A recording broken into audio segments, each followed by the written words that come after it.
여러분은 70세까지 건강하게 사셨습니까?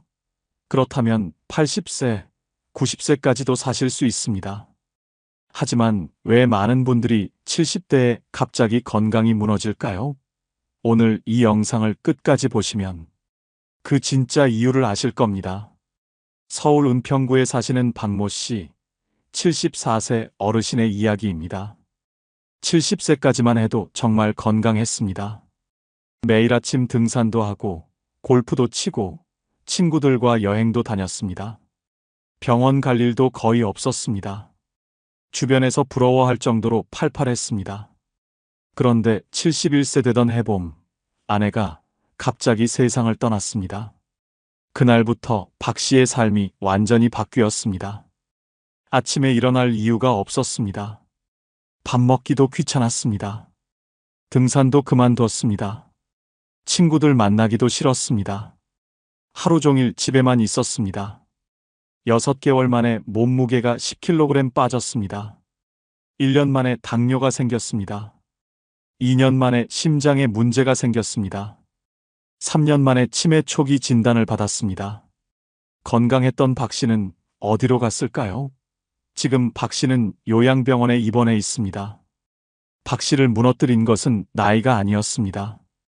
병도 아니었습니다. 그렇다면 무엇이 박 씨를 이렇게 만들었을까요? 바로 이것입니다. 외로움과 무기력함입니다. 70세 이후 오래 못 사는 진짜 이유는 몸의 문제가 아니라 마음의 문제입니다.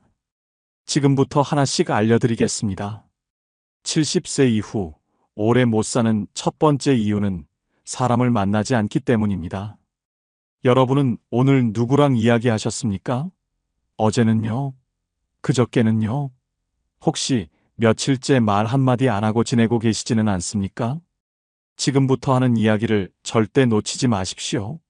하버드 대학교에서 85년 동안 724명을 추적 조사한 연구 결과가 있습니다. 장수하는 사람들의 공통점이 무엇인지 아십니까? 돈도 아니고 명예도 아니고 운동도 아니었습니다. 바로 좋은 인간관계였습니다. 사람을 자주 만나고 대화하는 사람이 훨씬 오래 살았습니다. 부산 해운대에 사시는 이모 씨, 78세 어르신의 이야기를 들어보십시오. 이 씨는 72세에 남편을 먼저 보냈습니다. 자녀들은 모두 서울에서 살고 있습니다. 혼자 남겨진 이 씨는 선택의 기로에 섰습니다. 집에 틀어박힐 것인가 아니면 밖으로 나갈 것인가. 이 씨는 용기를 냈습니다. 남편 장례를 치르고 한 달 후 경로당 문을 두드렸습니다. 처음에는 어색했습니다. 모르는 사람들 사이에 끼는 게 쉽지 않았습니다. 하지만 일주일만 나가니 얼굴을 익힌 분들이 생겼습니다. 한 달 후에는 매일 아침 경로당에 가는 게 일상이 되었습니다. 이 씨는 거기서 멈추지 않았습니다. 복지관 노래교실에 등록했습니다. 배우고 싶었던 서예도 시작했습니다. 자원봉사 활동에도 참여했습니다. 일주일 스케줄이 꽉 찼습니다. 만나는 사람도 많아졌습니다. 통화할 친구도 생겼습니다. 그렇게 6년이 지났습니다. 지금 이 씨는 78세입니다. 약 먹는 것 없이 건강합니다. 혈압도 정상, 혈당도 정상입니다. 무엇보다 얼굴에 생기가 넘칩니다. 웃음이 많아졌습니다. 이 씨는 말합니다. 사람들과 어울리는 게 최고의 명약이라고 말입니다. 여러분은 어떻습니까? 혼자 집에만 계시지는 않습니까? 사람 만나는 게 귀찮다고 피하고 계시지는 않습니까? 그렇다면 지금 당장 생각을 바꾸셔야 합니다. 고립은 죽음의 지름길입니다. 실제로 연구 결과들이 이를 증명합니다. 사회적으로 고립된 노인은 그렇지 않은 노인보다 사망 위험이 50%나 높습니다. 흡연이나 비만보다 더 위험합니다. 고립이 곧 병입니다. 사람을 만나지 않으면 뇌가 늙습니다. 대화를 하지 않으면 언어 능력이 떨어집니다. 생각이 단순해지고 기억력도 나빠집니다. 치매가 빨리 옵니다. 사람과의 대화가 바로 뇌 운동입니다. 사람을 만나지 않으면 우울증이 옵니다. 우울증은 단순히 기분이 나쁜 게 아닙니다. 면역력을 떨어뜨리고 식욕을 없애고 수면을 방해합니다. 결국 모든 병을 불러옵니다. 경로당에 나가십시오. 복지관 프로그램에 참여하십시오. 종교 활동을 하십시오. 자원봉사를 하십시오. 취미 모임을 만드십시오. 무엇이든 좋습니다. 사람들과 어울리는 시간을 만드십시오. 처음에는 어색합니다. 새로운 사람들을 만나는 게 부담스럽습니다. 하지만 일주일만 참으십시오. 한 달만 나가십시오. 금방 익숙해집니다. 친구가 생깁니다. 그 친구들이 여러분의 생명줄이 됩니다. 혼자 있는 시간이 많으면 생각도 부정적으로 변합니다. 과거만 떠올립니다. 후회만 합니다. 불안해집니다. 하지만 사람들과 함께 있으면 웃게 됩니다. 현재를 즐기게 됩니다. 미래를 기대하게 됩니다. 70세 이후 오래 사는 비결 첫 번째는 바로 이것입니다. 사람을 만나는 것입니다. 매일 누군가와 대화하는 것입니다. 고립되지 않는 것입니다. 이게 장수의 첫 번째 열쇠입니다. 70세 이후 오래 못 사는 두 번째 이유는 움직이지 않기 때문입니다. 여러분은 오늘 몇 걸음이나 걸으셨습니까? 집안에서 화장실 갔다 오는 게 전부는 아니십니까? 지금부터 하는 이야기가 여러분의 수명을 10년 늘릴 수 있습니다. 의사들이 가장 무서워하는 게 뭔지 아십니까? 암도 아니고 당뇨도 아니고 고혈압도 아닙니다. 바로 움직이지 않는 것입니다. 의학계에서는 이런 말이 있습니다. 앉아 있는 것은 새로운 흡연이라고 말입니다. 그만큼 위험하다는 뜻입니다. 대구 수성구에 사시는 최모 씨, 76세 어르신의 충격적인 이야기입니다. 최 씨는 71세에 무릎이 아파서 병원에 갔습니다. 의사가 말했습니다. 무릎 관절이 안 좋으니 무리하게 걷지 말라고, 집에서 쉬라고 말입니다. 최 씨는 의사 말을 철저히 따랐습니다. 걷지 않았습니다. 산책도 그만두었습니다. 시장도 안 갔습니다. 경로당도 안 나갔습니다. 집안에서만 지냈습니다. 소파에 앉아서 텔레비전만 봤습니다. 그게 무릎을 위하는 길이라고 믿었습니다. 1년 후 최 씨는 어떻게 되었을까요? 무릎은 나아졌을까요? 아닙니다. 오히려 더 나빠졌습니다. 근육이 빠지니까 무릎을 지탱할 힘이 없어졌습니다. 걷는 게 더 힘들어졌습니다. 계단은 아예 오를 수 없게 되었습니다. 그것만이 아니었습니다. 당뇨가 생겼습니다. 혈압이 올랐습니다. 살은 쪘는데 근육은 없었습니다. 소화도 안 되고 변비도 생겼습니다. 밤에는 잠도 안 왔습니다. 우울증까지 찾아왔습니다. 2년 후 최 씨는 지팡이 없이는 걸을 수 없게 되었습니다. 3년 후에는 워커를 사용했습니다. 4년 후에는 휠체어 신세가 되었습니다. 움직이지 않으려고 노력한 결과가 이것입니다. 스스로 몸을 망가뜨린 겁니다. 여러분은 최 씨와 같은 실수를 하고 계시지 않습니까? 아프다고 누워만 계시지는 않습니까? 몸이 불편하다고 집에만 틀어박혀 계시지는 않습니까? 그렇다면 지금 당장 일어나십시오. 근육은 사용하지 않으면 빠집니다. 70대에는 1년에 근육의 8%가 사라집니다. 움직이지 않으면 더 빨리 사라집니다. 근육이 없으면 걸을 수 없습니다. 걸을 수 없으면 집에만 있게 됩니다. 악순환이 시작됩니다. 걷기만 해도 수명이 늘어납니다. 하루 30분만 걸어도 심장병 위험이 40% 줄어듭니다. 당뇨 위험이 50% 줄어듭니다. 치매 위험도 크게 줄어듭니다. 걷기는 만병통치약입니다. 매일 걸으십시오. 아프더라도 걸으십시오. 천천히 걸으면 됩니다. 조금씩 걸으면 됩니다. 집 앞 한 바퀴부터 시작하십시오. 익숙해지면 2바퀴, 3바퀴로 늘리십시오. 무릎이 아프다고요? 그래도 걸어야 합니다. 물론 무리는 금물입니다. 하지만 적당히 걷는 것은 오히려 무릎에 좋습니다. 움직여야 관절에 영양이 공급됩니다. 근육이 생겨야 무릎을 보호합니다. 허리가 아프다고요? 그래도 걸어야 합니다. 누워만 있으면 허리 근육이 더 약해집니다. 걷기가 최고의 허리 운동입니다. 바른 자세로 천천히 걸으십시오. 계단도 오르십시오. 엘리베이터만 타지 마십시오. 한 층만이라도 계단으로 오르십시오. 계단 오르기는 최고의 하체 운동입니다. 심장도 강해지고 폐활량도 늘어납니다. 스트레칭도 하십시오. 아침에 일어나면 몸을 쭉쭉 펴십시오. 관절을 부드럽게 돌리십시오. 유연성이 떨어지면 넘어지기 쉽습니다. 매일 스트레칭하면 몸이 부드러워집니다. 경로당이나 복지관에서 하는 체조 프로그램에 참여하십시오. 혼자 운동하면 작심삼일입니다. 같이 하면 재미있고 꾸준히 할 수 있습니다. 70세 이후 오래 사는 비결 두 번째는 바로 이것입니다.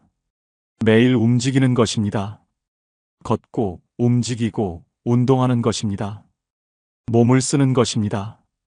움직이는 사람이 오래 삽니다. 70세 이후 오래 못 사는 세 번째 이유는 제대로 먹지 않기 때문입니다. 여러분은 오늘 아침 뭘 드셨습니까? 혹시 김치에 밥만 드시지는 않으셨습니까? 이 한 끼가 여러분의 수명을 결정합니다. 혼자 사는 노인들의 냉장고를 열어보면 충격적입니다. 김치, 된장, 고추장이 전부입니다. 반찬이 없습니다. 과일도 없습니다. 우유도 없습니다. 그냥 먹을 게 없습니다. 혼자 먹는데 뭐하러 만드냐고 말합니다. 이게 바로 문제입니다. 인천 부평구에 사시는 정모 씨, 73세 어르신의 이야기입니다. 정 씨는 2년 전 아내를 먼저 보냈습니다. 60년을 함께 산 아내였습니다. 아내는 정 씨의 밥을 챙겨주던 사람이었습니다. 아침에는 된장찌개, 점심에는 생선구이, 저녁에는 불고기, 항상 따뜻한 밥상이 있었습니다. 아내가 떠난 후 정 씨의 식탁은 완전히 바뀌었습니다. 아침은 빵 하나로 때웠습니다. 점심은 라면으로 해결했습니다. 저녁은 아예 거르는 날이 많았습니다. 귀찮았습니다. 혼자 먹으니 맛도 없었습니다. 식욕도 없었습니다. 6개월 만에 정 씨는 완전히 달라졌습니다. 체중이 12kg 빠졌습니다. 얼굴이 푸석푸석해졌습니다. 기력이 없었습니다. 조금만 걸어도 숨이 찼습니다. 감기에 자주 걸렸습니다. 상처가 잘 낫지 않았습니다. 병원에 갔더니 의사가 말했습니다. 영양실조라고 말입니다.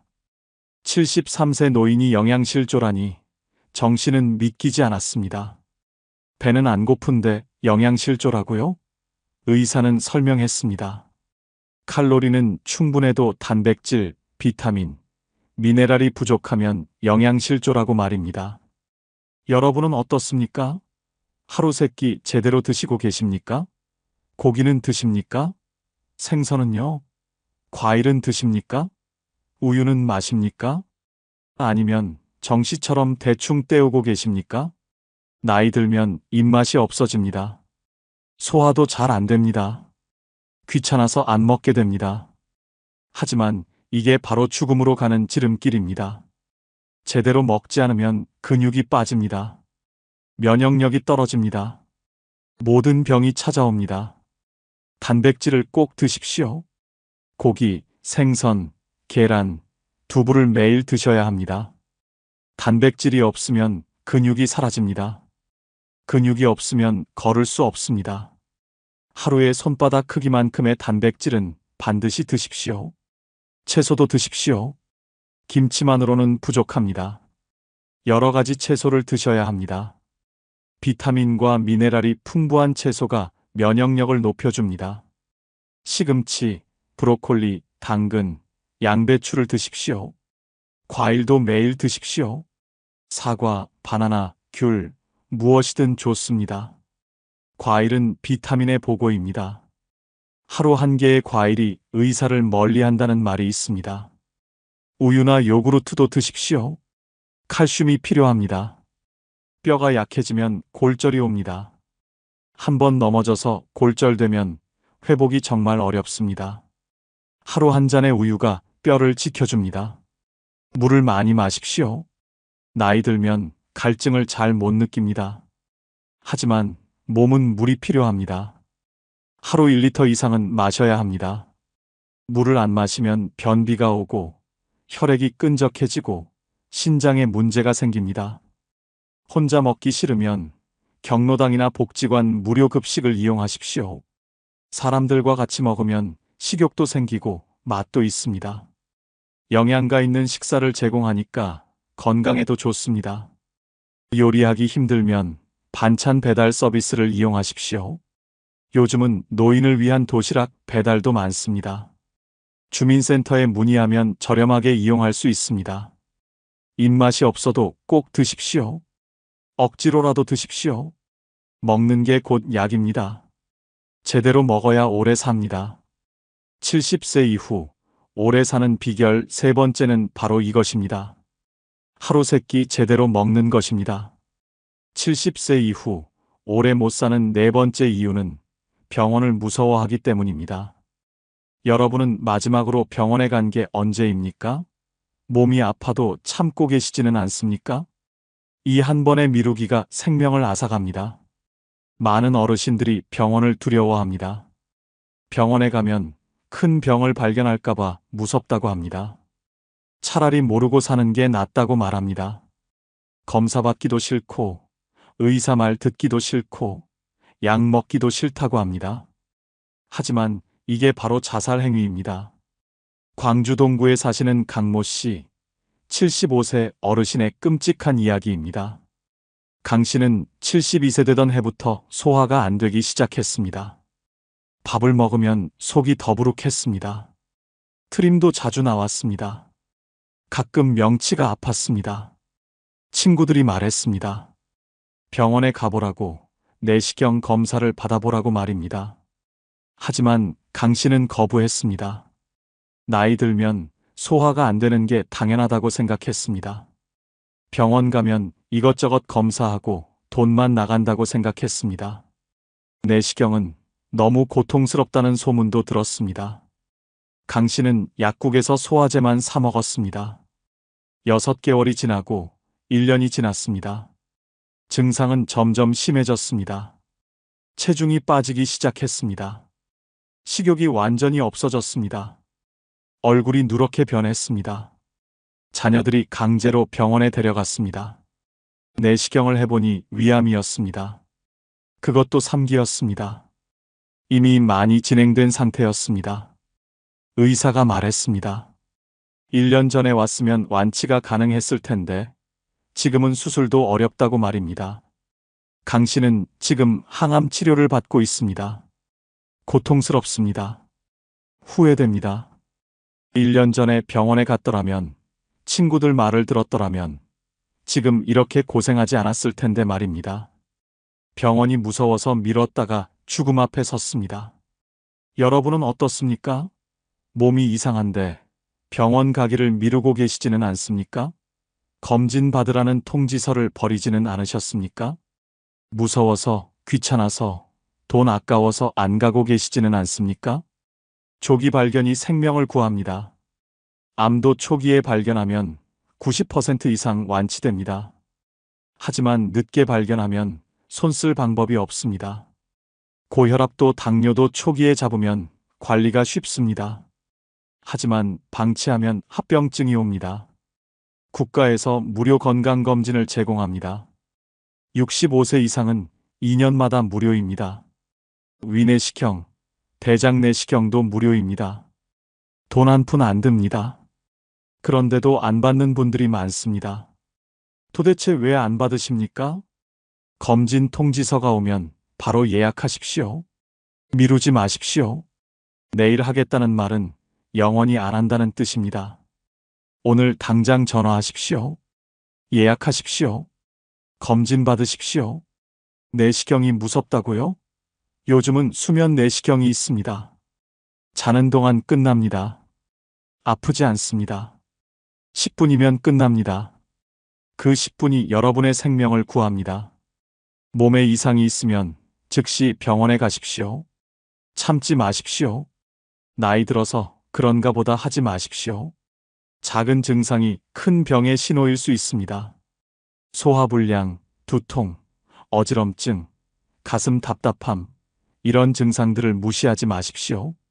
약을 제때 드십시오. 의사가 처방한 약은 반드시 먹어야 합니다. 좋아진 것 같다고 임의로 끊지 마십시오. 고혈압약, 당뇨약은 평생 먹어야 하는 약입니다. 귀찮아도 꾸준히 드셔야 합니다. 정기 검진을 받으십시오. 만성질환이 있으면 3개월마다, 6개월마다 병원에 가야 합니다. 귀찮다고 안 가면 안 됩니다. 정기적으로 검사받아야 상태를 확인할 수 있습니다. 민간요법을 믿지 마십시오. 검증되지 않은 건강식품 먹지 마십시오. 병원 치료를 거부하고 이상한 치료를 받다가 손 쓸 수 없게 되는 경우가 많습니다. 의사 말을 들으십시오. 병원은 무서운 곳이 아닙니다. 여러분을 살리는 곳입니다. 조기 발견, 조기 치료가 장수의 비결입니다. 70세 이후 오래 사는 비결 4번째는 바로 이것입니다. 병원을 두려워하지 않고 정기적으로 검진받는 것입니다. 70세 이후 오래 못 사는 5번째 이유는 살아갈 이유를 잃어버리기 때문입니다. 여러분은 내일 아침에 일어날 이유가 있습니까? 오늘 하루를 기다리게 만드는 무언가가 있습니까? 이 질문에 답이 없다면 정말 위험합니다. 의학적으로 건강한데도 갑자기 세상을 떠나는 노인들이 있습니다. 암도 없고 심장도 괜찮고 뇌도 멀쩡한데 그냥 죽습니다. 의사들도 이유를 모릅니다. 하지만 가족들은 압니다. 그분이 살고 싶은 마음을 잃었다는 걸 말입니다. 전주 완산구에 사시는 윤모 씨, 77세 어르신의 가슴 아픈 이야기입니다. 윤 씨는 평생 교사로 살았습니다. 40년간 아이들을 가르쳤습니다. 퇴직 후에도 바쁘게 살았습니다. 교회 봉사도 하고 동창회 총무도 맡고 손주 돌보기도 도왔습니다. 그런데 75세 되던 해 모든 게 바뀌었습니다. 가장 아끼던 막내 아들이 교통사고로 세상을 떠났습니다. 갑작스러운 일이었습니다. 윤 씨는 충격을 받았습니다. 장례를 치르고 나서도 정신을 차릴 수 없었습니다. 윤 씨는 모든 활동을 그만뒀습니다. 교회도 안 나갔습니다. 동창회도 안 나갔습니다. 손주도 만나지 않았습니다. 집에만 있었습니다. 하루 종일 아들 사진만 보며 울었습니다. 밥도 제대로 안 먹었습니다. 친구들이 연락해도 받지 않았습니다. 자녀들이 걱정했습니다. 병원에 가자고 했습니다. 하지만 윤 씨는 거부했습니다. 몸이 아픈 게 아니었습니다. 마음이 아팠습니다. 살고 싶지 않았습니다. 아들 없는 세상이 의미가 없었습니다. 6개월 만에 윤 씨는 20kg이 빠졌습니다. 얼굴은 해골처럼 변했습니다. 말도 거의 하지 않았습니다. 그리고 1년 후 윤 씨는 잠든 듯이 세상을 떠났습니다. 사인은 신부전이었습니다. 하지만 가족들은 압니다. 아버지는 살 이유를 잃어서 돌아가셨다는 걸 말입니다. 여러분은 어떻습니까? 아침에 눈 뜨면 무엇이 기다려지십니까? 오늘 만날 사람이 있습니까? 오늘 할 일이 있습니까? 다음 주에 가야 할 곳이 있습니까? 다음 달에 기다려지는 일이 있습니까? 살아갈 이유가 있어야 합니다. 작은 이유라도 좋습니다. 매일 아침 산책하는 친구, 일주일에 한 번 가는 경로당, 한 달에 한 번 만나는 동창회, 이런 작은 약속들이 생명을 지탱합니다. 배우자를 먼저 보내신 분들 많으십니다. 자녀를 잃으신 분들도 계십니다. 그 슬픔을 누가 감히 헤아릴 수 있겠습니까? 하지만 그래도 살아야 합니다. 남아있는 사람들을 위해서라도 살아야 합니다. 새로운 목표를 만드십시오. 배우고 싶었던 걸 배우십시오. 노래교실에 등록하십시오. 그림을 그리십시오. 글을 쓰십시오. 악기를 배우십시오. 나이가 많아서 늦었다고요? 아닙니다. 시작하기에 늦은 나이는 없습니다. 봉사활동을 하십시오. 누군가를 돕는 일을 하십시오. 내가 누군가에게 필요한 사람이라는 느낌, 그게 살아갈 이유를 만들어줍니다. 초등학교 급식 봉사, 도서관 책 정리, 무엇이든 좋습니다. 손주를 만나십시오. 손주와 시간을 보내십시오. 손주에게 옛날 이야기를 들려주십시오. 손주와의 약속이 다음 주를 기다리게 만듭니다. 여행을 계획하십시오. 가고 싶었던 곳에 가십시오. 친구들과 단체로 가도 좋고, 자녀와 함께 가도 좋습니다. 다음 달 여행 계획이 있으면 오늘을 살아갈 이유가 생깁니다. 일기를 쓰십시오.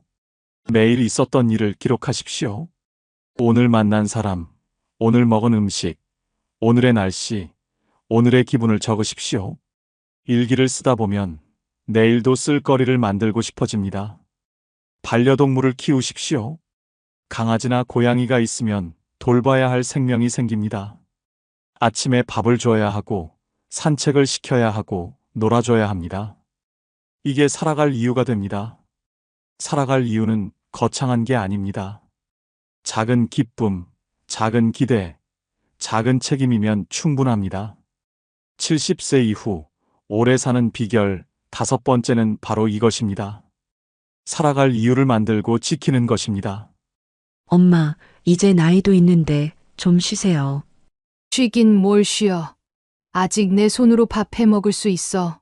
그래도 외롭잖아요. 혼자 있으면 불안해요. 이 대화가 낯설지 않다면 당신은 이미 세상의 편견과 싸워온 사람입니다. 70세가 넘으면 모두가 약해졌다고 생각합니다. 그러나 진짜 강한 사람은 돈이나 권력이 아니라 스스로의 삶을 지켜낸 사람입니다. 자식에게 손 벌리지 않고 누구에게도 기대지 않으며 여전히 자신만의 일상을 꾸려가는 사람. 그런 사람이야말로 진짜 인생을 잘 살아온 사람입니다. 나이 들어 외로움보다 무서운 건 내가 나를 포기하는 순간입니다. 오늘 이야기할 5가지 징표는 그 포기를 끝까지 거부한 사람들에게만 주어지는 인생의 훈장입니다. 구독, 좋아요, 알림 설정 누르시면 시작하겠습니다. 아울러 주변의 소중한 분들에게 많은 공유 부탁드립니다. 첫 번째, 70세 넘어 혼자 밥 먹어도 외롭지 않다면 잘 살아오신 겁니다. 젓가락을 들 때 옆자리가 비어 있어도 마음이 허전하지 않다면 그것은 외로움이 아니라 단단한 평화입니다. 밥상 앞에서 울지 않고 조용히 반찬을 집어 먹을 수 있다면 이미 당신은 인생의 마지막 시험을 통과한 사람입니다. 부산 해운대에 사는 74세 장정임 씨는 매일 저녁 혼자 밥을 차립니다. 밥 한 공기, 된장찌개 한 냄비, 멸치볶음 조금. 밥상은 소박하지만 늘 단정합니다.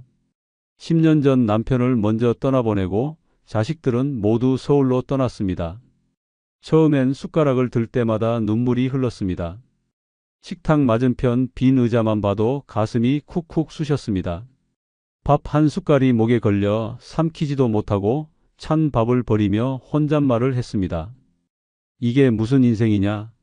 그렇게 몇 해를 보냈습니다. 그러던 어느 날 장정임 씨는 문득 깨달았습니다. 아무리 울어도 돌아오는 사람은 없다는 것을. 남편의 밥그릇을 치우고 식탁의 의자를 하나로 줄였습니다. 이제 나 혼자 밥 먹는 거 슬픈 일이 아니야. 그냥 내 삶의 방식이야. 그날 이후 그녀의 식탁은 다시 따뜻해졌습니다. 텔레비전을 켜두고 밥을 먹었고 가끔은 꽃 한 송이를 놓았습니다. 밥 한 끼가 고독의 증거가 아니라 삶의 주인으로 서 있다는 상징이 되었습니다. 반면 자식에게 기대 살던 사람들의 노년은 달랐습니다. 인천에 사는 78세 이남숙 씨는 아들 부부와 함께 살며 매일 화를 삼켰습니다. 며느리가 밥상을 차리며 내뱉은 한마디가 아직도 귓가에 맴돕니다. 어머님, 반찬은 알아서 덜어 드세요. 그 말 한마디에 젓가락을 들지 못했습니다. 가족이 둘러앉은 밥상인데 그 안에서 가장 외로운 사람은 자신이었습니다. 밥상머리에서 웃고 떠들던 시절은 기억 속의 그림이 되었고 지금은 함께 있어도 혼자라는 말이 현실이 되었습니다. 결국 이남숙 씨는 결심했습니다. 차라리 혼자 살겠다. 그리고 원룸 하나를 얻어 나왔습니다. 처음 며칠은 냉장고 문을 열어도 먹을 게 없고 찬밥에 김만 싸 먹는 날도 많았습니다. 하지만 시간이 지나자 혼자의 밥상은 점점 익숙해졌습니다. 이제는 그녀도 말합니다. 혼자 밥 먹는 게 슬픈 게 아니에요. 누가 차려주는 밥보다 내 손으로 지은 밥이 더 따뜻하더라고요. 이 두 사람의 인생은 전혀 다르지만 결국 같은 결론에 닿았습니다. 진짜 외로움은 혼자 밥을 먹는 데서 오는 게 아니라 마음 둘 곳이 없을 때 생깁니다. 누군가 곁에 있어도 말 한마디 건네지 못하고 식탁 위에 침묵만 채워질 때 그게 진짜 외로움입니다. 70세를 넘긴 지금 밥 한 끼를 스스로 준비하고 맛있게 먹을 수 있다면 그것은 단순한 생활력이 아니라 인생의 품격입니다. 혼자 밥을 먹는 힘은 세상을 이겨낸 증거입니다. 오랜 세월 가족을 위해 희생하고 자식을 위해 헌신한 뒤에도 여전히 스스로의 삶을 이어가고 있다면 그것이 바로 잘 살아온 인생입니다. 장정임 씨는 요즘 밥을 먹으며 라디오를 듣습니다. 밥그릇 위로 햇살이 비치면 남편이 웃던 얼굴이 떠오릅니다. 하지만 이제는 울지 않습니다. 대신 미소 짓습니다. 그래, 나는 아직 잘 살고 있구나. 그 말은 위로가 아니라 선언이었습니다. 혼자 밥 먹어도 외롭지 않다면 당신은 이미 인생의 고독을 친구로 만든 사람입니다. 그리고 그런 사람만이 진짜로 잘 살아온 사람입니다. 두 번째, 70세 넘어 자식에게 기대지 않아도 된다면 잘 살아오신 겁니다. 인생의 마지막 장에 이르면 진짜 자유는 돈도 명예도 아닌 자식에게 손 내밀지 않아도 되는 삶에서 옵니다. 남들이 보기엔 쓸쓸해 보여도 스스로 밥을 차려 먹고 약을 챙기며 통장 잔고를 스스로 확인할 수 있다면 그것이 바로 품격 있는 노년입니다. 그러나 이 경지에 오르기까지 얼마나 많은 눈물과 싸움이 있었는지 아는 사람은 많지 않습니다. 서울 마포의 김정순 씨는 72세입니다. 남편이 떠난 뒤 오롯이 혼자가 되었지만 자식에게 손 벌리지 않겠다는 신념 하나로 살았습니다. 처음 몇 해는 정말 고달팠습니다. 전기요금 고지서를 보며 한숨 쉬고 시장에서 반값 세일할 때만 장을 봤습니다. 아들은 엄마, 그냥 우리 집으로 들어와요 라며 여러 번 권했지만 김정순 씨는 단호히 거절했습니다. 내가 밥상 위 숟가락 개수 세는 사람 되고 싶지 않다. 그 한마디에 담긴 자존심은 굶주림보다 강했습니다. 그러던 어느 날 친구의 전화를 받았습니다. 함께 살던 며느리와 싸우고 집을 뛰쳐나왔다는 이야기였습니다. 며느리가 당신은 손님 아니에요. 가족이면 눈치 좀 보세요 라고 말했답니다. 그 말을 듣는 순간 김정순 씨는 몸이 떨렸다고 했습니다. 자신이 그 자리에 있었다면 아마도 똑같이 상처받았을 거라고. 그날 이후 김정순 씨는 매일 새벽마다 스스로 밥을 지으며 다짐했습니다. 자식의 집은 쉼터가 아니라 타인의 집이구나. 이 이야기는 비단 한 사람의 일이 아닙니다. 전국의 수많은 어르신들이 기댈 곳이 없다며 눈물 찢지만 진짜 문제는 기댈 곳이 없는 게 아니라 스스로 설 힘을 잃었다는 데 있습니다. 70세 이후의 인생은 버팀의 연속이 아니라 독립의 완성입니다. 내 병원비를 내 힘으로 감당하고 내 끼니를 내 손으로 해결하며 내 노후를 내 방식대로 꾸릴 수 있다면 그것이 바로 인생의 승리입니다. 한편 자식에게 기대며 사는 사람들의 말로는 종종 비극으로 끝납니다. 엄마, 이번 달엔 조금 힘들어요. 다음 달엔 꼭 드릴게요. 그렇게 미루고 또 미루는 사이 부모의 통장은 바닥나고 마음엔 서운함이 쌓입니다. 결국 사랑이 의무로 바뀌는 순간 가족은 남보다 더 먼 존재가 됩니다. 반면 자식에게 의지하지 않는 노년은 외로워도 단단합니다. 누구에게도 휘둘리지 않기 때문입니다. 오늘의 밥값이 스스로의 손에서 나온다는 사실은 삶의 자존심이자 자유의 증거입니다. 진짜 부자는 재산이 많은 사람이 아니라 도움을 청하지 않아도 되는 사람입니다. 김정순 씨는 요즘 오전마다 동네 공원에 나가 걷습니다. 작은 가방 안에는 텀블러, 책 한 권, 그리고 현금 2만 원이 있습니다. 누구에게도 의지하지 않아도 하루가 편안하다는 그녀의 말은 고독이 아니라 해방의 선언이었습니다. 이제 묻습니다. 당신은 자식에게 기대지 않아도 괜찮습니까? 그렇다면 이미 잘 살아오신 겁니다. 인생 후반의 진짜 성공은 혼자서도 당당히 살아가는 그 용기에서 시작됩니다. 세 번째, 70세 넘어 돈 계산이 아직 정확하다면 잘 살아오신 겁니다. 지폐 한 장, 동전 하나의 가치를 여전히 손끝으로 느낄 수 있다면 그것은 단순한 경제 감각이 아니라 인생을 끝까지 붙잡고 있는 정신의 증거입니다. 나이 들수록 몸보다 먼저 흐려지는 건 눈이 아니라 판단력입니다. 그러나 여전히 잔돈을 세고 카드 결제 금액을 확인하며 거스름돈이 맞는지 꼼꼼히 살필 수 있다면 그건 단단하게 살아온 사람만이 가질 수 있는 힘입니다. 서울 양천구에 사는 76세 김영순 씨는 시장의 계산대 앞에서 언제나 꼼꼼합니다. 이거 7,800원이죠? 1,000원짜리 7장에 동전 3개요. 계산이 끝나면 꼭 영수증을 확인하고 장바구니에 넣으며 숫자를 다시 중얼거립니다. 주변 사람들은 그 나이에 무슨 계산이야, 그냥 카드 긁으면 되지라며 웃지만 김영순 씨는 말합니다. 내가 이걸 놓치면 내 인생도 같이 흐려지는 거야. 그녀가 이렇게까지 숫자에 집착하게 된 이유가 있습니다. 남편이 세상을 떠난 지 15년 처음으로 혼자 연금과 생활비를 관리해야 했습니다. 처음엔 아들에게 통장을 맡겼습니다. 그런데 어느 날 통장 잔고가 이상하게 줄어 있었습니다. 확인해 보니 아들이 급한 일 좀 해결하느라며 200만 원을 인출해 간 것이었습니다. 김영순 씨는 그날 밤 펑펑 울었습니다. 아들까지 이렇게 믿을 수 없구나. 그때 다짐했습니다. 다시는 돈을 남에게 맡기지 않겠다고. 그날 이후로 하루라도 계산기를 놓은 적이 없습니다. 그녀의 인생은 돈으로 휘둘리지 않는 법을 배우는 과정이었습니다. 한 달 예산표를 손으로 직접 적어 내려가며 연금이 들어오면 식비, 관리비, 병원비를 칸칸이 나눕니다. 남들은 나이 들어 뭐하러 그렇게 꼼꼼하게 사냐고 하지만 김영순 씨는 말합니다. 그렇게 안 하면 내 삶이 내게 아니야. 지금 그녀는 매달 남는 돈으로 적금을 붓습니다.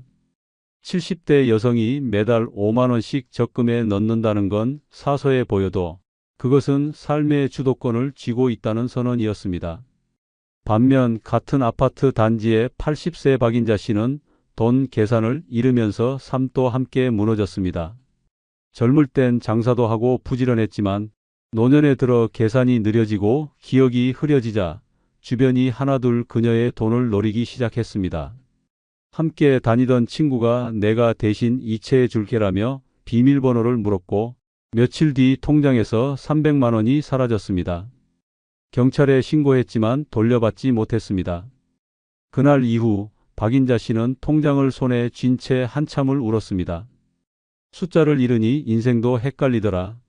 그녀의 이야기는 단순한 실수가 아닙니다. 나이 들면 숫자에 약해지는 순간 세상은 그 틈을 파고듭니다. 자식, 친척, 심지어 친구까지도 괜찮아요. 제가 대신 해드릴게요라는 말로 다가옵니다. 하지만 그 대신이라는 말이 결국 내 인생의 통제권을 빼앗는 칼이 됩니다. 그래서 70세 넘어 아직도 돈 계산이 정확한 사람은 대단한 사람입니다. 그것은 단순히 머리가 맑다는 뜻이 아니라 인생을 스스로 지킬 수 있다는 의미입니다. 숫자를 읽는 눈은 삶을 읽는 눈이고 돈의 흐름을 아는 사람은 세상의 속임수를 막을 수 있는 사람입니다. 김영순 씨는 오늘도 장을 보고 돌아와 영수증을 모아 앉습니다. 한 줄 한 줄 가격을 다시 확인하고 마지막에 이렇게 중얼거립니다. 이번 달도 잘 지냈다. 그 목소리엔 피로가 아니라 자부심이 담겨 있습니다. 돈은 나이를 가리지 않습니다. 하지만 돈을 다루는 태도는 인생을 드러냅니다. 계산이 빠르지 않아도 좋습니다.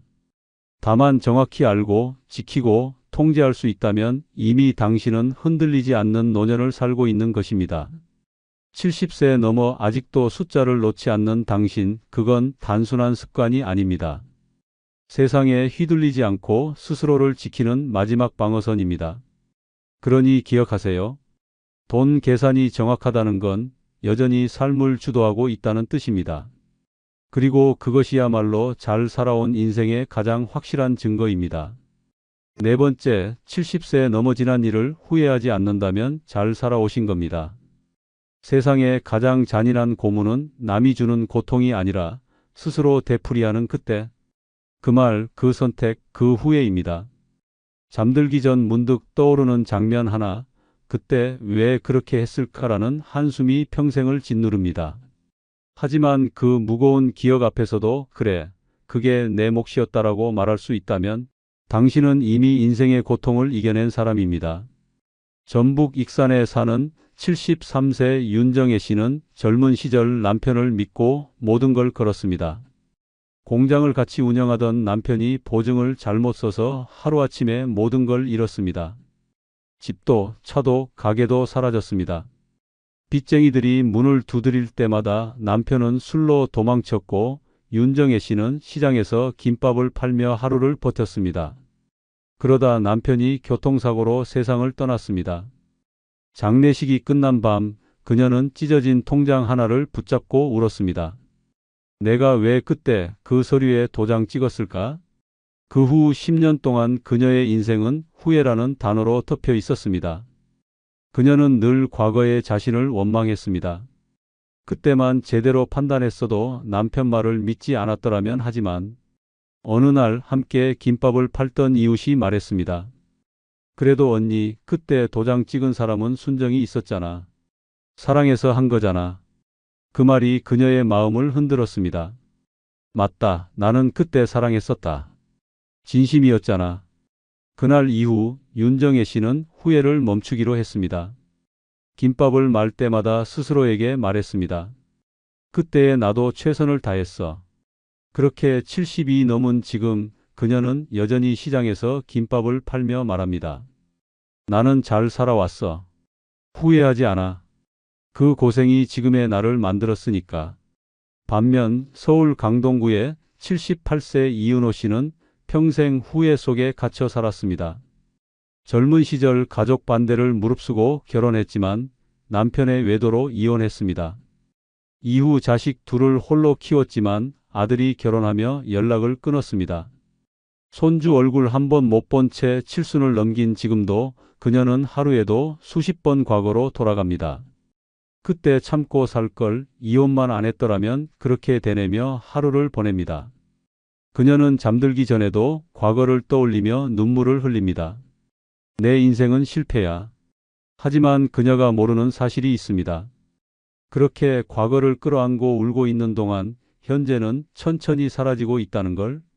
사람은 누구나 후회를 남깁니다. 그러나 어떤 이는 그 후회를 발밑에 돌로 삼고 어떤 이는 그 돌에 스스로 발이 묶입니다. 70세가 넘어서도 여전히 지난 일을 원망한다면 그건 삶이 아니라 고통의 반복입니다. 하지만 그때 그 결정도 나였고 그 나름의 이유가 있었다라며 웃을 수 있다면 그것이 진짜 성숙입니다. 윤정혜 씨는 요즘 시장에서 손님에게 김밥을 건네며 종종 이런 말을 합니다.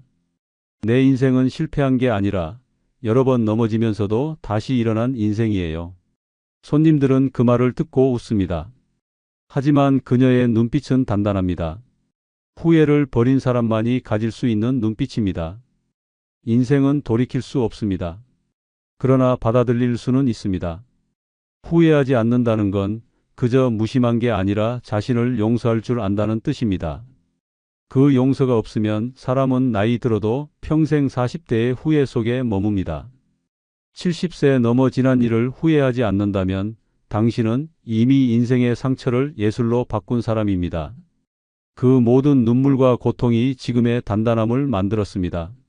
사람은 실수로 배우고 상처로 성장합니다. 그러니 과거를 미워하지 마세요. 그 시절에 당신이 있었기에 지금의 당신이 존재합니다. 그리고 바로 그 사실을 알고 미소 짓는 순간 당신은 이미 잘 살아오신 겁니다. 다섯 번째, 70세 넘어 거짓말할 일이 없다면 잘 살아오신 겁니다. 그 나이에 더는 감출 것도 꾸밀 것도 속일 것도 없다면 당신은 이미 인생의 거짓을 다 씻어낸 사람입니다. 사람은 젊을 때는 체면을 지키려 거짓말을 하고 중년에는 관계를 유지하려 거짓말을 합니다. 하지만 노년에 이르러서는 오직 진실만이 남습니다. 남의 눈치를 보느라 꾸며대던 말이 사라지고 있는 그대로의 자신으로 살아도 부끄럽지 않다면 그것이 바로 평생을 정직하게 살아온 증거입니다. 경기도 고양에 사는 75세 김성래 씨는 젊은 시절 가면을 쓰고 살았습니다. 남편이 공무원이었던 덕에 주변에서는 잘 사는 집으로 통했지만 실상은 늘 허덕였습니다. 남편의 월급으로는 생활이 버거워 밤마다 반찬가게 아르바이트를 했습니다. 그러나 낮에는 이웃에게 우리 남편 출장 갔어요. 외국에서 회의 중이에요 라며 허세를 부렸습니다. 그렇게 거짓말로 쌓은 체면은 하루하루 그녀를 갉아먹었습니다. 거짓말은 늘 새로운 거짓을 불렀고 거짓 속의 인생은 점점 무너졌습니다. 그러던 어느 날 남편이 뇌졸중으로 쓰러졌습니다. 병원비와 약값이 눈덩이처럼 불어났지만 김성래 씨는 여전히 괜찮아요. 우리는 여유 있어요 라는 말을 반복했습니다. 하지만 어느 밤 집에 돌아와 냉장고 문을 열었을 때 안에 남은 건 물 한 병뿐이었습니다. 그날 그녀는 거울 앞에서 스스로에게 물었습니다. 나는 왜 이렇게까지 거짓말을 해야 했을까? 그날 이후 그녀는 가면을 벗었습니다. 더 이상 부끄러워하지 않았습니다. 동네 마트에서 계산대 일을 하며 있는 그대로의 삶을 살기 시작했습니다. 남들이 뭐라 해도 이제 나는 숨길 게 없어. 그녀는 웃으며 말했습니다. 반면 서울 서초구의 79세 장미옥 씨는 여전히 거짓 속에 갇혀 있습니다. 젊을 땐 남편 사업이 잘 됐고 자식들도 좋은 대학에 갔습니다. 하지만 남편의 사업이 무너진 뒤에도 그녀는 진실을 말하지 못했습니다. 친구들 앞에서는 지금도 여유 있게 살아요라며 웃었지만 집에서는 카드값 독촉장을 찢으며 울었습니다. 명품 가방을 팔고 친구 모임에서는 가짜 반지를 끼며 체면을 유지했습니다. 결국 진실은 드러났습니다. 친구의 아들이 같은 건물에서 일하며 모든 사실을 알게 된 겁니다. 이후 그녀는 단 한 번도 모임에 나오지 않았습니다. 그녀의 인생은 거짓으로 포장된 화려한 무대였습니다. 그러나 그 무대 뒤편엔 외로움과 불안이 가득했습니다. 아무도 없는 밤 불 꺼진 거실에서 그녀는 스스로에게 속삭였습니다. 솔직히 말해도 되는 나이는 언제 올까? 노년의 자유는 정직에서 시작됩니다. 꾸밈 없는 말, 가식 없는 표정, 눈치 보지 않는 행동. 그 세 가지를 동시에 가질 수 있는 사람이 얼마나 될까요? 남을 속이지 않아도 되는 인생, 나를 숨기지 않아도 되는 인생, 그게 바로 잘 살아온 인생입니다.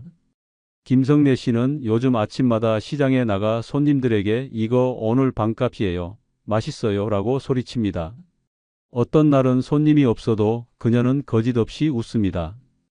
예전엔 돈이 없어도 있는 척 했는데 지금은 있는 대로 살아서 마음이 편해요. 그 말 한마디가 그녀의 인생을 압축합니다. 거짓은 늘 불안을 낳고 진실은 결국 평화를 줍니다.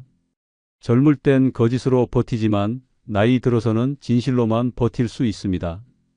70세 넘어 더 이상 거짓말할 일이 없다면 당신은 이미 인생의 모든 시험을 통과한 사람입니다.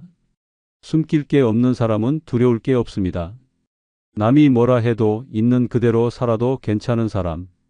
그 사람이 바로 인생을 제대로 살아온 사람입니다. 이제는 말할 수 있어야 합니다. 나는 더 이상 거짓말하지 않습니다. 왜냐면 내 인생엔 숨길 게 없으니까요. 그 한마디가 노년의 가장 아름다운 진실입니다. 영상이 끝나면 여러분의 경험이나 생각을 댓글로 남겨주세요. 여러분의 소중한 경험과 의견이 다른 누군가에게는 큰 힘과 깨달음이 분명 될 것입니다. 아울러 멤버십 가입 부탁드리며 오늘 하루도 행복하시고 무탈하시기 바랍니다. 너 그 친구랑 아직도 연락해?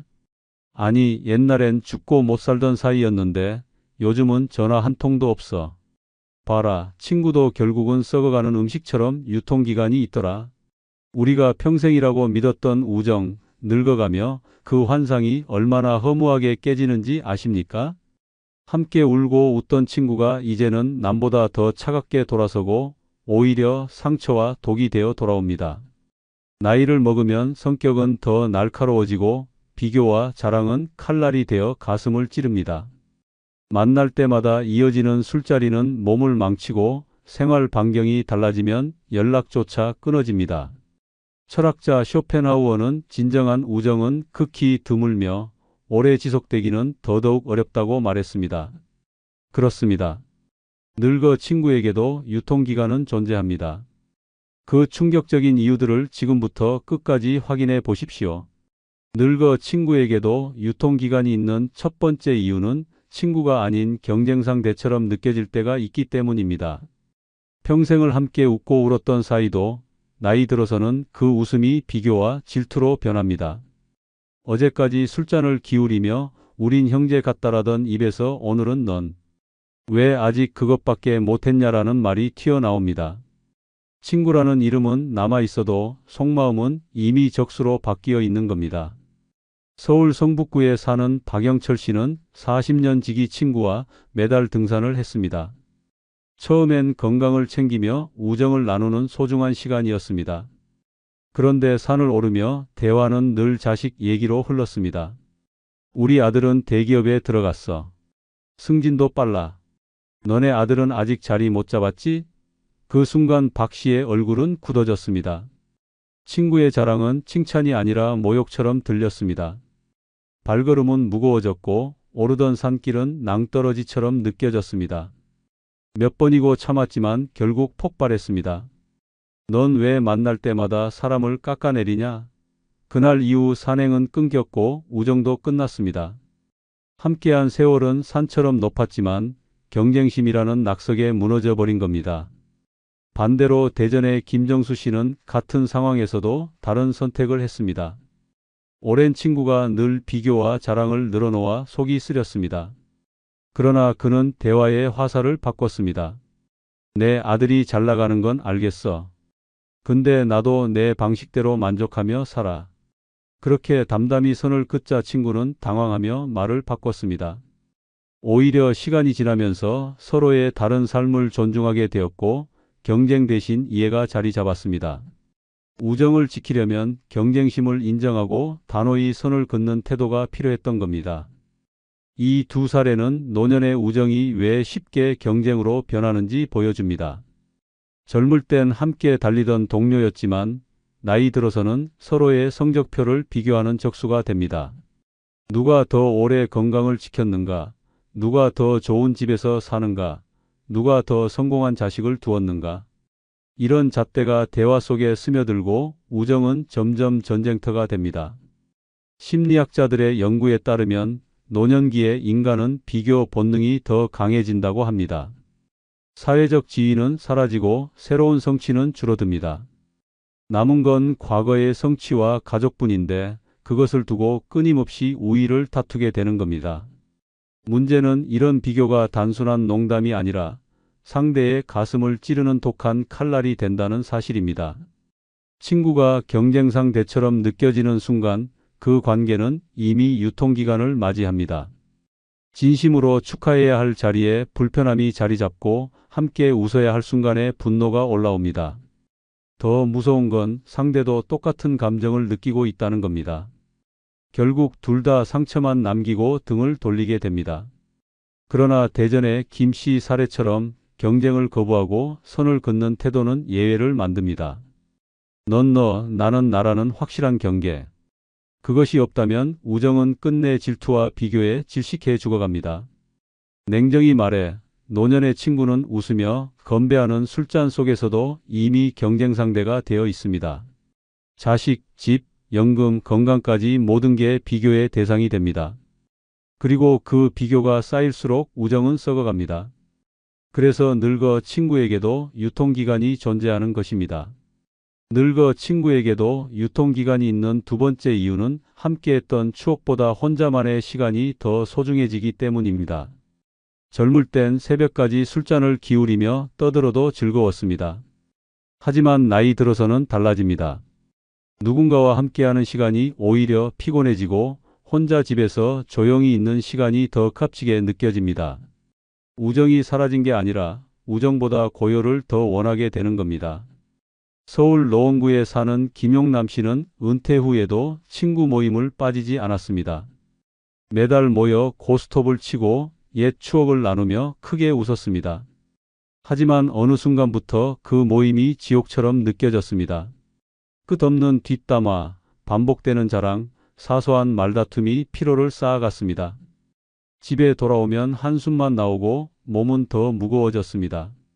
결국 김 씨는 친구들의 전화를 피했습니다. 차라리 혼자 TV 보며 라면 먹는 게 더 낫다는 생각이 마음속을 지배했습니다. 그렇게 40년 우정도 고요한 혼자만의 시간 앞에서 무너졌습니다. 반대로 대구에 사는 정혜수 씨는 같은 상황에서도 다른 선택을 했습니다. 친구들과 모임에 나가면 귀찮고 힘들었습니다. 그러나 그는 마음을 고쳐 먹었습니다. 혼자 있는 게 편하지만 친구와 웃을 수 있는 시간이 이제 얼마나 남았겠나? 억지로라도 나갔습니다. 그런데 놀랍게도 그 자리에서 오히려 힘을 얻었습니다. 친구들의 허술한 농담 하나에 크게 웃었고 그 웃음이 혼자 있는 시간보다 더 큰 위로가 되었습니다. 결국 정 씨는 혼자만의 시간을 줄이고 오히려 친구들과의 시간을 더 소중히 여기게 되었습니다. 이 상반된 두 사례는 노년의 우정이 왜 쉽게 끊어지는지를 보여줍니다. 어떤 이는 혼자가 더 편해져서 우정을 끊고 어떤 이는 불편함을 넘어 함께하는 가치를 다시 확인합니다. 공통된 진실은 나이가 들수록 사람을 만나는 일 자체가 필요하다는 점입니다. 젊을 땐 추억만으로도 충분했지만 노년에는 체력도 줄고 인내심도 사라져 혼자가 더 편안해집니다. 심리학자들의 연구에 따르면 노년기 인간은 사회적 선택성을 강화한다고 합니다.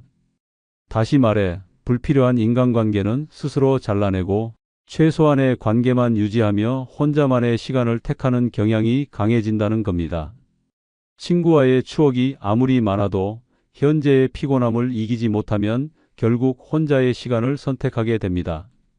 문제는 이 과정에서 우정이 필요 없는 짐처럼 변해버린다는 사실입니다. 만나면 기운이 빠지고 돌아오면 후회가 밀려옵니다. 그래서 점점 연락을 피하고 결국 우정의 끈은 끊어집니다. 혼자만의 시간은 달콤하지만 동시에 우정을 무너뜨리는 독이 되기도 합니다. 하지만 정혜수 씨처럼 예외는 있습니다. 불편함을 감수하고 억지로라도 나가면 다시 웃음을 찾을 수도 있습니다. 다만 이런 선택을 하는 이는 드뭅니다. 대부분은 김용남 씨처럼 고요를 택하고 그 순간 친구 관계는 유통기간을 다해 사라집니다. 냉정히 말해 노년의 우정은 추억만으로 유지되지 않습니다. 지금 당장의 공감과 현재의 즐거움이 없다면 과거의 기억은 힘을 잃습니다. 결국 혼자만의 시간이 더 소중해지는 순간 우정은 이미 무너져 있습니다. 그래서 늙어 친구에게도 유통기간이 존재하는 것입니다. 늙어 친구에게도 유통기간이 있는 세 번째 이유는 끝까지 함께할 줄 알았던 친구도 결국 인연의 시기를 지나가기 때문입니다. 젊을 땐 죽을 때까지 함께할 것 같았던 사이도 세월이 쌓이면 언제 그랬냐는 듯 멀어집니다. 끝없는 신뢰도 결국 시간 앞에서 바래고 남는 건 연락 없는 공허함 뿐입니다. 우정은 영원이 아니라 시기와 상황에 따라 흘러가는 강물일 뿐입니다. 경기도 고양에 사는 이재호 씨는 고등학교 시절부터 붙어 다닌 친구와 평생을 약속했습니다. 군대도 함께 갔고 결혼식에도 서로 축가를 불렀습니다. 30년이 지나도 매달 술자리를 이어가며 우린 늙어도 같이 간다라 말했습니다. 하지만 정년퇴직 후 친구가 지방으로 이사 가면서 모든 게 바뀌었습니다. 처음엔 주말마다 보자고 약속했지만 시간이 지나자 연락이 뜸해졌습니다. 전화는 받지 않았고 문자에는 답장이 없었습니다. 결국 우정이라 믿었던 관계는 흔적도 없이 끊어졌습니다. 이 씨는 말했습니다. 세상에 영원한 건 없구나. 인연도 결국 유통기한이 있구나. 반대로 전남 순천에 사는 박명수 씨는 정반대의 길을 걸었습니다. 중학교 친구와 50년을 이어왔는데 서로 바쁜 시절에는 10년 가까이 연락이 끊겼습니다. 그러나 은퇴 후 우연히 장례식장에서 다시 만나게 됐습니다. 처음엔 어색했지만 곧 옛날 얘기가 터져 나오며 다시 가까워졌습니다. 오히려 긴 공백이 두 사람을 더 단단하게 만들었습니다. 인연이 한번 끊어진 것 같아도 때가 되면 다시 이어진다. 그들의 이야기는 인연의 시기를 넘어선 우정도 존재한다는 사실을 보여줍니다. 이 두 사례는 노년의 우정이 얼마나 시기와 상황에 따라 좌우되는지를 극명하게 드러냅니다. 한쪽은 인연의 끝을 받아들이며 등을 돌렸고, 다른 한쪽은 끊어진 줄 알았던 인연을 다시 붙잡았습니다. 결국 우정은 노력보다도 서로의 상황과 시기가 맞아야 이어진다는 냉혹한 진실을 보여줍니다. 심리학자들은 말합니다. 인간관계는 강철이 아니라 모래와 같다고, 손에 꼭 쥔다 해도 틈새로 조금씩 흘러내린다고. 특히 노년에는 생활 환경, 건강, 경제 사정 등 변수가 많아 인연의 끈은 쉽게 끊어집니다. 아무리 다짐해도 끝까지 함께할 줄 알았던 친구도 결국 제 갈 길을 가고 남는 건 홀로 된 나 자신입니다. 더 무서운 건 우정의 끝이 언제 찾아올지 모른다는 점입니다. 어제까지 함께 밥을 먹던 친구가 내일 갑자기 연락을 끊을 수도 있고, 갑작스런 병이나 이사로 영영 만날 수 없게 될 수도 있습니다. 그래서 노년의 우정은 언제 끝날지 모르는 폭탄 위에 앉아 있는 것과 다름없습니다. 하지만 순천의 박명수 씨처럼 예외도 있습니다. 인연이 완전히 끝난 게 아니라 시기를 기다리고 있었던 것뿐일 때도 있습니다. 문제는 그런 기적 같은 재해가 흔하지 않다는 것입니다. 대부분은 고향의 이재호 씨처럼 인연의 시기를 놓친 채 끝나버립니다. 냉정히 말해 우정은 영원하지 않습니다. 끝까지 함께할 줄 알았던 친구도 결국은 인연의 시기를 지나갑니다. 추억만 남기고 현실에선 사라집니다. 그래서 늙어 친구에게도 유통기간이 존재하는 것입니다. 늙어 친구에게도 유통기간이 있는 네 번째 이유는 돈을 빌리면 친구도 사라지기 때문입니다. 우정은 돈 앞에서 가장 잔인하게 무너집니다. 아무리 오랜 세월을 함께한 사이도 돈이 오가는 순간 표정은 변하고 마음은 달라집니다. 빌린 쪽은 불편함을 느끼고 빌려준 쪽은 의심과 분노를 쌓아갑니다.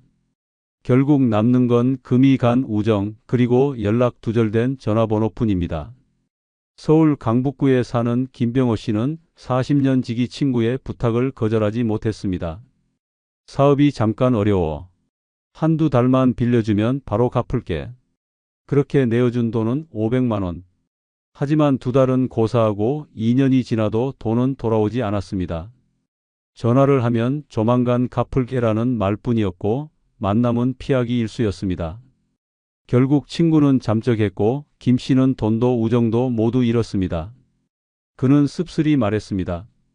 돈 빌려준 순간 친구는 이미 사라진 거였어. 반대로 부산에 사는 박기현 씨는 정반대의 상황을 겪었습니다. 오랜 친구가 갑자기 돈을 빌려달라 했습니다. 박 씨는 고민 끝에 단호하게 거절했습니다. 처음엔 마음이 불편했지만 시간이 지나자 오히려 그 선택이 옳았음을 깨달았습니다. 빌려주지 않았기에 우정은 여전히 남았고 둘은 지금도 가끔 만나 술잔을 나눕니다. 친구는 시간이 지난 뒤 고백했습니다. 그때 내가 안 빌려줘서 오히려 다행이었어. 그 돈도 결국 다 날렸을 거야. 이처럼 같은 상황에서도 한쪽은 우정을 잃었고 다른 한쪽은 지켜냈습니다.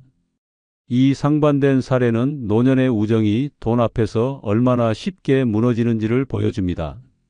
돈을 빌려주면 원망이 시작되고 빌려주지 않으면 처음엔 불편하지만 오히려 우정을 지킬 수도 있습니다. 문제는 대부분의 사람들이 친구니까라는 이유로 빌려줬다가 결국 큰 상처를 입는다는 것입니다. 심리학자들의 연구에 따르면 인간관계에서 돈 거래는 가장 치명적인 균열을 낳는다고 합니다. 특히 노년에는 경제적 여유가 부족하기 때문에 빌려준 사람도 더 민감해지고 빌린 사람도 갚지 못해 더 도망칩니다. 이 과정에서 오랜 시간 쌓아온 신뢰는 한순간에 무너지고 결국 돈 때문에 친구 잃었다라는 비극적인 결말로 끝납니다. 더 충격적인 건 돈을 빌린 쪽도 마음이 편하지 않다는 사실입니다. 처음엔 고마움으로 시작하지만 시간이 지나면 미안함이 부담으로 바뀌고 그 부담이 결국 차라리 연락을 끊자는 생각으로 이어집니다. 이렇게 해서 친구는 스스로 사라집니다. 빌려준 쪽도 돈도 잃고 사람도 잃었다라며 분노에 사로잡히고 남는 건 상처뿐입니다. 그러나 박기현 씨 사례처럼 예외도 있습니다. 돈 거래를 아예 하지 않고 우정을 지키는 길을 선택하는 겁니다. 물론 쉽지 않습니다. 하지만 냉정하게 끊어내지 못하면 돈이 우정을 집어삼킵니다. 냉정히 말해 늙어 친구에게도 유통기간이 존재하는 이유는 돈 때문입니다. 돈을 빌려준 순간 친구는 사라지고 우정은 흔적만 남습니다. 그래서 노년의 관계에서는 더욱 단호해야 합니다. 진짜 친구라면 돈이 아니라 마음으로 남아야 합니다. 돈이 오가는 순간 그 우정은 이미 시체가 된 것이기 때문입니다. 늙어 친구에게도 유통기간이 있는 5번째 이유는 연락이 끊기면 그게 끝이기 때문입니다. 아무리 깊은 우정도 전화 한 통, 문자 한 줄이 멈추는 순간 차갑게 식어버립니다. 사람은 바쁘다는 핑계로 미루고 또 미루다 보면 관계는 썩어갑니다. 그때는 다시 붙잡으려 해도 이미 너무 늦습니다. 우정은 조용히 죽어 있고 추억만이 빈 껍데기로 남아있을 뿐입니다. 경기도 용인에 사는 한상민 씨는 고향 친구와 50년을 함께 했습니다. 초등학교 때부터 매일같이 뛰어놀았고 군대도 함께 다녀왔습니다. 결혼식, 집들이, 환갑잔치까지 서로의 인생을 늘 곁에서 지켜봤습니다. 그래서 두 사람은 늘 말했습니다.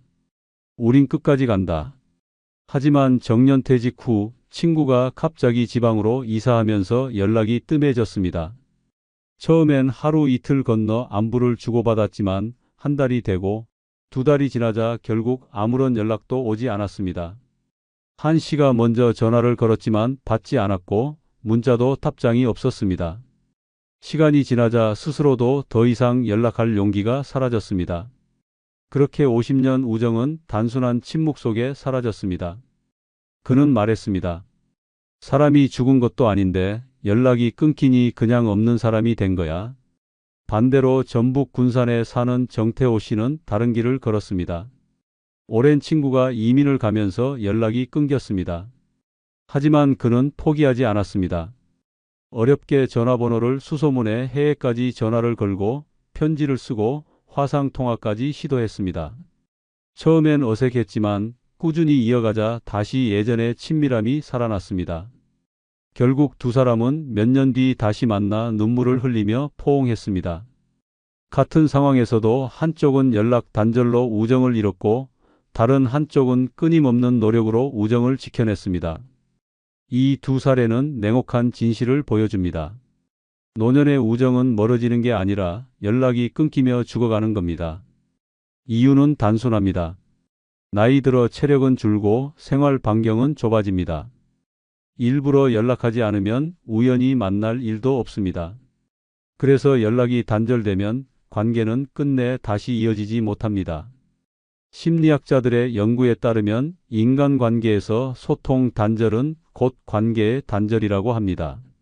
말이 오가지 않으면 상대는 점점 낯설어지고 낯설음은 무관심으로 변합니다.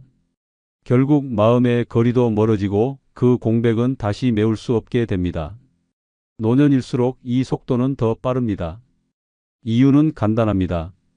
기다릴 시간이 없기 때문입니다. 더 충격적인 건 연락이 끊기는 과정은 언제나 조용하다는 점입니다. 싸움도 갈등도 없습니다. 단지 전화를 미루고 답장을 늦추다 보니 어느새 연락은 끊어집니다. 그렇게 우정은 소리 없는 장례식을 치르는 겁니다. 하지만 군산의 정씨처럼 예외도 있습니다.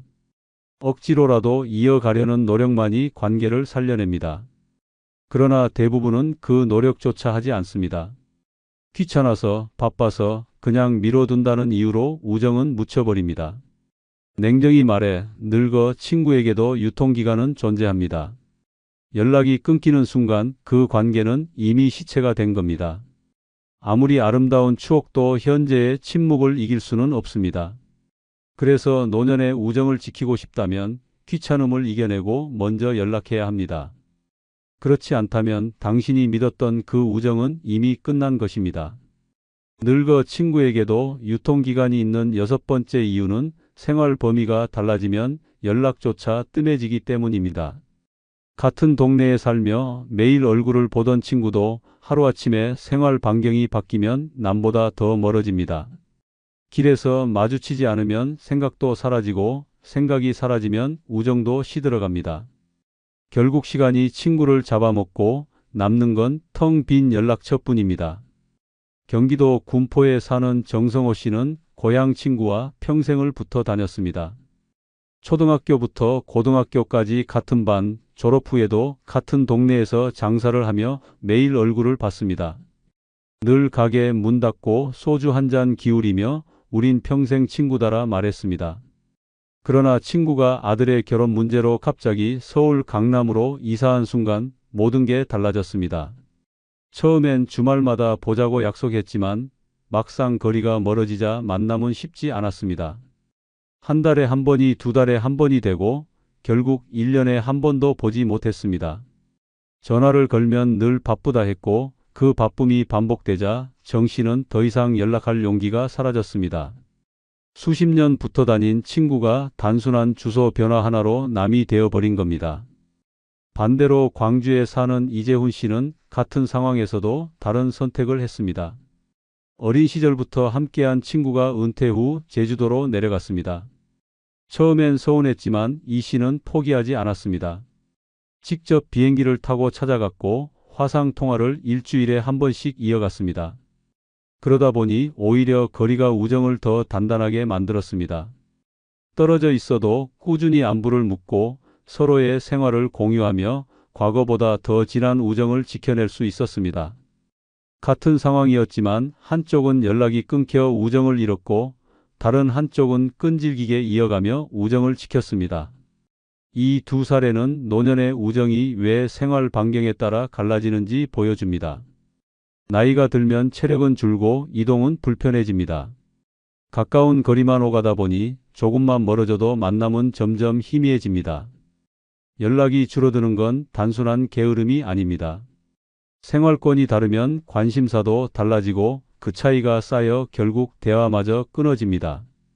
심리학자들은 인간관계의 유지 비결을 우연한 마주침에서 찾습니다. 같은 동네, 같은 시장, 같은 공원을 다니는 동안은 자연스럽게 관계가 이어집니다. 하지만 생활 반경이 달라지는 순간 그 우연은 사라지고 의도적인 노력이 필요해집니다. 문제는 노년의 우리는 그 노력을 하지 않는다는 겁니다. 귀찮고 힘들고 굳이라는 생각이 우정을 잘라내는 칼이 됩니다. 더 충격적인 건 연락이 끊기면 추억조차 희미해진다는 사실입니다. 오랜 시간 공유했던 기억도 만나지 않으면 잊혀집니다. 얼굴을 보지 못하면 목소리조차 낯설게 느껴지고 결국 연락처에 이름만 남은 존재로 바뀝니다. 언젠가 보자라는 말은 끝내 실현되지 않은 약속으로 묻히고 그 사이 우정의 유통기간은 다해버립니다. 그러나 광주의 이 씨 사례처럼 예외는 있습니다. 꾸준히 찾아가고 연락을 이어가는 노력. 그것만이 생활 반경의 벽을 허무는 방법입니다. 하지만 솔직히 말해 대부분은 그렇게 하지 않습니다. 편안함을 택하고 익숙한 일상을 택합니다. 그래서 우정은 흩어지고 결국 서로의 삶에서 지워집니다. 냉정히 말해 노년의 우정은 거리 앞에서 무너집니다. 생활 범위가 달라지면 연락은 뜸해지고 뜸해진 연락은 곧 단절로 이어집니다. 추억은 남아있어도 현재의 삶 속에서 함께하지 못하면 결국 우정은 무의미합니다. 그래서 늙어 친구에게도 유통기간이 존재하는 것입니다.